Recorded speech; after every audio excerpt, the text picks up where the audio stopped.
Olá, eu sou o professor André e na aula de História de hoje nós teremos a parceria Portugal e Holanda.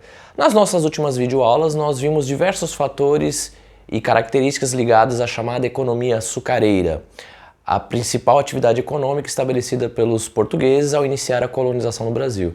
Nós vimos como se deu a transição da mão de obra escrava indígena para a africana, nós vimos as características de plantation que essa economia açucareira assumiu e nós agora, nesta aula, iremos discutir a parceria comercial que possibilitou a implementação dessa economia açucareira, a parceria comercial entre Portugal e Holanda. Os portugueses sabiam que o açúcar era uma mercadoria extremamente valiosa no mercado europeu. Os portugueses também tinham o chamado know-how, o conhecimento de como produzir o açúcar.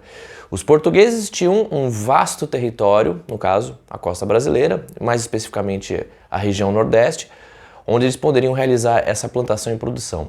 O que os portugueses não tinham eram capitais disponíveis para iniciar essa produção. Por quê? A produção do açúcar, embora fosse um negócio certo, no sentido de que era um negócio extremamente lucrativo, era uma produção que necessitava de grandes investimentos para depois dar lucro. Por quê?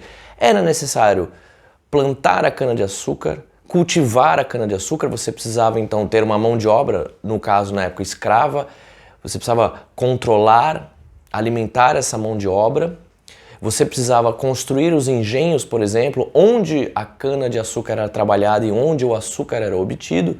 Enfim, todo esse esquema de produção necessitava um grande investimento inicial, que a coroa portuguesa não possuía e que os colonos portugueses, para quais foram entregues as capitanias, também não possuíam. Qual foi a saída encontrada pelos portugueses? Encontraram um parceiro comercial que financiasse essa produção. Inicialmente os portugueses buscaram ajuda entre vários bancos europeus, mas acabaram se associando intimamente com os banqueiros holandeses. Na época, a Holanda era um importante centro financeiro europeu. Como foi então organizada essa produção do açúcar? Os banqueiros holandeses emprestavam, financiavam essa produção, ou seja, eles davam dinheiro para esses colonos portugueses. Os colonos portugueses, então, realizavam toda a produção do açúcar, revendiam esse açúcar para o governo português. Com parte desse lucro, eles pagavam os empréstimos holandeses e o que sobrava era deles. Em contrapartida, o governo português revendia todo esse açúcar para esses holandeses e esses holandeses revendiam por toda a Europa. Então, nós costumamos dizer que coube a Portugal a produção do açúcar, enquanto que aos holandeses coube o financiamento da operação e a distribuição desse açúcar por toda a Europa. Nesse caso, nessa economia açucareira, foram os holandeses que ganharam mais com essa empreitada. Por quê? Eles ganhavam inicialmente ao emprestar o dinheiro, um banco toda vez que empresta ele ganha pelo menos 1,5 ou 2 na volta. Então os holandeses já tinham um lucro referente aos empréstimos necessários para bancar a produção e cabia também aos holandeses a revender todo esse açúcar na Europa, obtendo um grande lucro. Em segundo lugar, quem obteve mais riqueza com isso foi o governo português, que comprava todo esse açúcar dos seus colonos, era parte do pacto comercial entre a colônia Brasil e a metrópole Portugal. Os colonos só podiam vender a sua produção para o governo português e o governo português revendia para os holandeses. E, em último lugar, quem lucrou menos, mas ainda assim lucrou, foram os colonos portugueses que organizavam a produção do açúcar aqui no território nacional.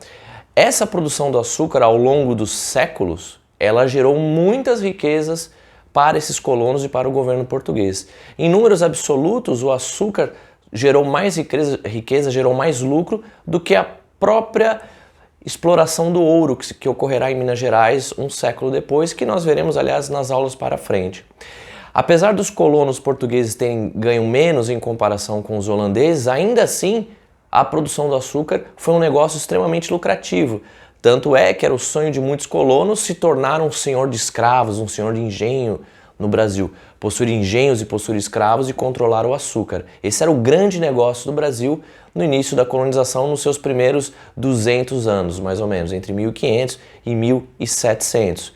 Lembrando que a produção do açúcar no Brasil, especialmente no Nordeste, vai se prorrogar até o século XIX. E, na verdade, até hoje a plantação da cana-de-açúcar faz parte, né, das atividades realizadas dentro do Brasil.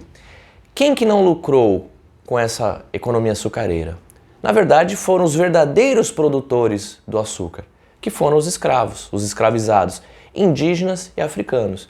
Na realidade, foram eles que realmente produziram açúcar e não desfrutaram de nenhuma parte dessa riqueza, mostrando desde já como as relações de trabalho no Brasil colonial e depois no Brasil independente vão se manter, vão dar o tom da nossa sociedade. Ou seja, a riqueza produzida aqui, independente da quantidade, ela se mantém restrita a uma pequena elite, enquanto que uma grande massa de pessoas responsáveis pela produção dessa riqueza não vão desfrutar da riqueza que produzem.